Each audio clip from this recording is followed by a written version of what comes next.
मेरी एक आंटी थी तो उनकी 2 बेटियां थीं। बड़ी बेटी की शादी उन्होंने बाराबंकी साइड किया था, गांव साइड में। और जब उनकी अपनी बेटी की शादी करी तो शादी के बाद उनकी बेटी बहुत खुश थी, परिवार भी बहुत अच्छा था, फैमिली। और छोटी फैमिली थी, सास ससुर थे और हस्बैंड थे, तो वो शादी के बाद बहुत खुश थी। उनकी शादी के कई साल कैसे बीत गए उनको पता भी नहीं चला और धीरे धीरे लाइफ उनकी बीतती गई।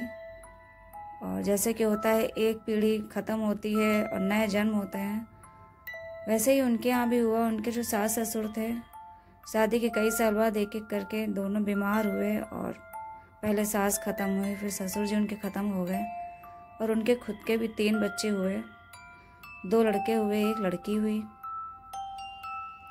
लेकिन जब उनकी शादी का 11वां साल आया, उस साल ने उनकी ज़िंदगी पूरी बदल दी।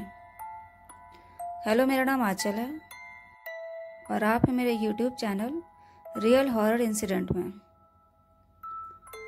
जब उनकी शादी का 11वां साल लगा तो सास ससुर पहले ही ख़त्म हो चुके थे। अच्छा, उनके हस्बैंड की एक शॉप थी जो उनके घर से ही कुछ किलोमीटर पे थी, तो वहीं पे जाते थे, वो अपना काम करते थे। और ये घर में अकेले रहती थी, ये 3 बच्चे थे, ये थी, तो अपना घर देखना, बच्चों को पालना, यही करती थी वो। अच्छा, ये ऐसी थी कि पढ़ी लिखी तो थी लेकिन कभी घर से बाहर नहीं निकली थी। जैसे आजकल की लेडीज़ होती हैं, लड़कियां होती हैं, बाहर निकलती हैं, जॉब करती हैं, सारे कोर्सेज करती हैं, तो वैसा इनके अंदर नहीं था। ये शादी से पहले भी शाय नेचर की थी, तो घर ही में रहती थी और शादी के बाद भी ये घर में ही रही हमेशा। बस इन्होंने कुछ कोर्स कर रखे थे, हैंडीक्राफ्ट, ये सब चीज़ें, तो कभी कभी शौकिया ये घर में यही सब चीज़ें करती थी। लेकिन जब शादी करने का जो 11वां साल है, तब जो उनके साथ जो घटना हुई, इनके पति बहुत बीमार हो गए थे। उनको कुछ स्टमक इन्फेक्शन हो गया था पेट में ही, और वो चीज़ को लापरवाही में लेते थे, काम के चक्कर में, बच्चों के इन सब चक्कर में ध्यान नहीं देते थे। धीरे धीरे इनकी लापरवाही बढ़ती गई और फाइनली उनको हॉस्पिटल में एडमिट होना पड़ा। अच्छा, दिक्कत इतनी इन्फेक्शन बढ़ गई थी कि काफ़ी इलाज और दवाई कराने के बाद भी उनकी स्थिति सुधर नहीं पाई थी। अब उनकी वाइफ भी बहुत परेशान रहने लगी थी, क्योंकि पहली बात उनके घर में कोई अलग से ऐसा कोई बंदा नहीं था सपोर्ट करने वाला, वो अकेली थी। तब भी कुछ फैमिली के लोग आए इनके ससुराल तरफ से और उस टाइम पे साथ में रहे, सपोर्ट किया। इनको अपना घर भी देखना होता था, फिर हॉस्पिटल भी भागना होता था। अच्छा, इनके वहाँ हॉस्पिटल घर से काफ़ी दूर था, तो ये अकेले वैसे भी नहीं जा सकती थी क्योंकि बच्चे छोटे थे, तो दिन भर में एक बार ही हॉस्पिटल जा पाती थी। और इनके साथ ये हादसा पूरे 1 महीने के अंदर ही हो गया, यानी कि इनके हस्बैंड की स्थिति इतनी ख़राब हो गई, एडमिट हुए, ट्रीटमेंट हुआ, दवाई चली, लेकिन फाइनली वो ख़त्म हो गए, उनकी डेथ हो गई, क्योंकि वो स्थिति डॉक्टर भी उनकी सुधार नहीं पाया। अब उनको ये पूरा सदमा लगा, वो शौक हो गई कि अब मेरे सामने पूरा भविष्य पड़ा है, मेरा खुद का, मेरे खुद के बच्चों का, और मेरे साथ कौन क्या साथ में खड़ा होगा, कैसे सपोर्ट करेगा, हम कैसे क्या कर पाएंगे। वो इतना डर गई थी अपनी लाइफ को लेके, क्योंकि वो पहली बार तो कभी बाहर निकली नहीं थी, इसलिए वो ज़्यादा डर गई थी कि हम कैसे क्या करेंगे। खैर, धीरे धीरे उनके हस्बैंड का सब आखिरी काम किया गया और तेरे ही ये सब जो काम होता है, खाना पीना, पूजा, ये सब भी हो गई। और वो बेचारी रोती ही रहती थी और यही सबसे कहती थी कि हम कैसे संभालेंगे, हमें भी क्यों नहीं ले गए, हम भी मर जाते। एक बार उन्होंने सुसाइड करने की भी कोशिश करी, लेकिन जब घर वालों ने समझाया, डांटा कि तुम पढ़ी लिखी हो, इस तरह से हरकतें करोगी, कैसे क्या चलेगा, तुम्हारे सामने 3 बच्चे हैं, बच्चों को कौन देखेगा। तो बेचारी रोती रहती थी, बहुत परेशान रहती थी।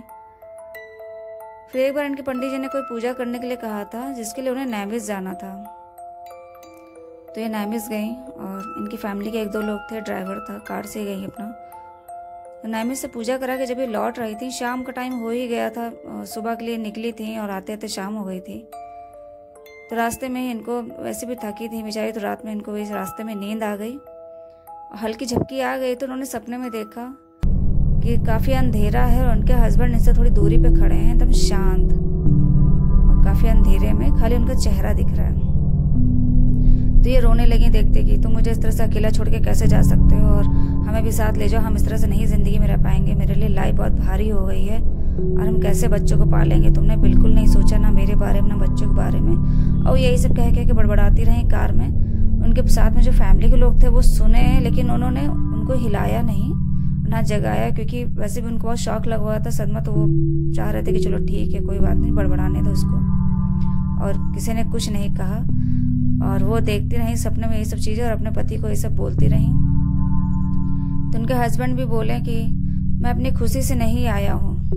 तो बोली तो ठीक है, मुझे भी साथ ले जाओ, हम यहाँ पर नहीं रह सकते, हम कहो तो हम भी मर जाए, मुझे भी जैसा करो, कुछ खिला दो, जहर खिला दो, मतलब खूब वो बड़बड़ाने लगी। तो उन्होंने कहा देखो ये सब मेरे हाथ में नहीं है, तुम्हारे सामने पूरी ज़िंदगी पड़ी है, बच्चे हैं, बच्चों को संभालो, और तुम्हें क्या लगता है मैं यहाँ बहुत खुश हूँ, मैं जिस जगह पे हूँ तुम यहाँ पे समझ जान भी नहीं सकती हो कैसी जगह है। तो बोले क्यों, तुम्हें कैसा है, तुम कैसी जगह पे हो, क्या है, तुम खाना तो मिल रहा है ना, तुम पानी तो मिल रहा है ना, ठीक तो हो, तुम कैसे हो। उन्होंने कहा यहाँ कुछ नहीं मिलता है, मैं सिर्फ लोगों को देख सकता हूँ, मुझे भूख लगती है लेकिन मैं खाना भी नहीं खा सकता, मैं पानी के लिए इतना तड़पता हूँ लेकिन मैं कुछ पी नहीं सकता। तब उन्होंने अपना मुंह खोल के दिखाया तो उन्होंने मुंह के अंदर से देखा, उनका पूरा मुंह सूखा हुआ था और जबान नीली पड़ गई थी। ये सब चीज़ें उन्होंने सपने में ही देखा, उनके पति ने उन्हें जो दिखाया अपनी हालत मरने के बाद। उन्होंने कहा मैं जिस तरह से रह रहा हूँ मैं इसको बता भी नहीं सकता मैं कैसे यहाँ रह रहा हूँ, और तुम इस सब चीज़ों के बारे में मत सोचना, मरने के बारे में, बस अब तुम्ही को अब करना है, बस तुम पापा के कमरे में जब जाना तो वहाँ बक्सा खोल के देख लेना।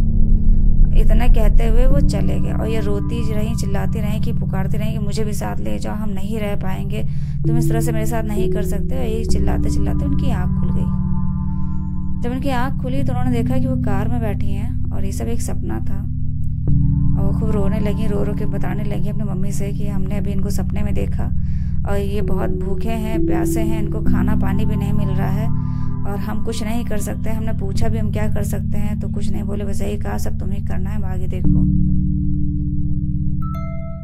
फिर ये घर चली आई अपना फ्रेंड के सामने। एक इनकी खुद की पूरी ज़िंदगी बाकी थी और तीनों बच्चों का चेहरा देख के वो यही सोची कि अब कैसे क्या करेंगे। तो इनकी फैमिली वालों ने भी कहा कि बेटा तुम परेशान ना हो, जितना हो सकता है हम सब लोग सपोर्ट करेंगे, और कहो या तुम चाहो तो हम ही लोग के साथ रहो चल के।